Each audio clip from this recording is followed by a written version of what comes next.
గర్భనిరోధక మాత్రలు నిజంగా సేఫేనా? నిపుణులు ఏం చెబుతున్నారో తెలుసుకుందాం.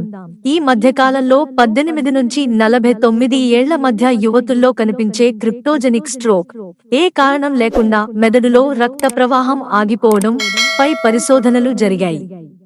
వీటిలో హార్మోన్ మాత్రలు వాడే మహిళల్లో ఈ ప్రమాదం 3 రెట్లు ఎక్కువగా ఉండటం గుర్తించారు. అంతేకాకుండా ఇతర ఆరోగ్యపరమైన ప్రమాదకారక అంశాలు ఉన్నా కూడా స్ట్రోక్ వచ్చే అవకాశంలో గణనీయమైన తగ్గుదల కనిపించలేదని పరిశోధకులు పేర్కొన్నారు.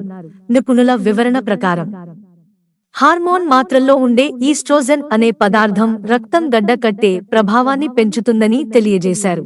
సాధారణంగా రక్తంలో గడ్డకట్టే ప్రక్రియ సహజమే అయినప్పటికీ ఈస్ట్రోజెన్ ఎక్కువ మోతాదులో ఉంటే ఇది ప్రమాదకరం అవుతుంది. గడ్డ కట్టడం వల్ల మెదడుకు రక్తం సరఫరా తగ్గి పక్షవాతం వచ్చే అవకాశం ఎక్కువవుతుంది. ఇంకొక ముఖ్యమైన అంశం ఏమిటంటే పొగ తాగడం, అధిక బరువు, మైగ్రేన్ లాంటి పరిస్థితులు ఉంటే ఈ ప్రమాదం మరింత పెరుగుతుంది. ప్రత్యేకించి ఈస్ట్రోజెన్, ప్రొజెస్టెరోన్ కలిపిన హార్మోన్ మాత్రల్లో ఉండే కృత్రిమ ఈస్ట్రోజెన్ వల్ల ఈ ప్రభావం ఎక్కువగా ఉంటుంది. వజైనల్ రింగ్, ప్యాచ్ లాంటి ఇతర హార్మోన్ల పద్ధతుల వాడకం కూడా పక్షవాతం ప్రమాదాన్ని పెంచే అవకాశం ఉంది. అయితే ఇది చాలా అరుదైన ప్రమాదం మాత్రమే. 4-700 మందిలో ఒక్కరికి మాత్రమే ఇది సంభవించవచ్చు. కానీ ఈ మాత్రలు వాడే మహిళల సంఖ్య భారీగా ఉండటం వల్ల మొత్తం మీద ఈ ప్రమాదం అందరికీ పెద్ద సమస్యగా మారుతుంది.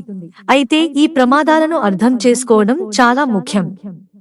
గర్భనిరోధక మందులు వాడటం వల్ల కలిగే ప్రమాదాలతో పాటు గర్భధారణ సమయంలో కూడా రక్తం గడ్డకట్టే ప్రమాదం చాలా ఎక్కువగా ఉంటుందని కూడా తెలుసుకోవాలి.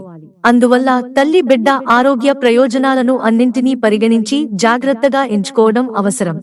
ఈ అంశంపై మరింత పరిశోధనలు జరపాల్సిన అవసరం ఉంది. మహిళలు తమ శరీరానికి సంబంధించిన నిర్ణయాలు తీసుకునేటప్పుడు పూర్తి సమాచారం కలిగి ఉండటం చాలా అవసరం.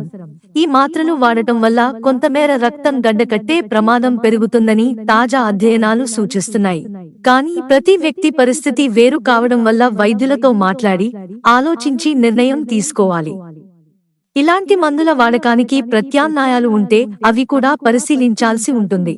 మిత్రులారా, ఛానల్ సబ్స్క్రైబ్ చేసుకోవడం మర్చిపోకండి. ధన్యవాదాలు.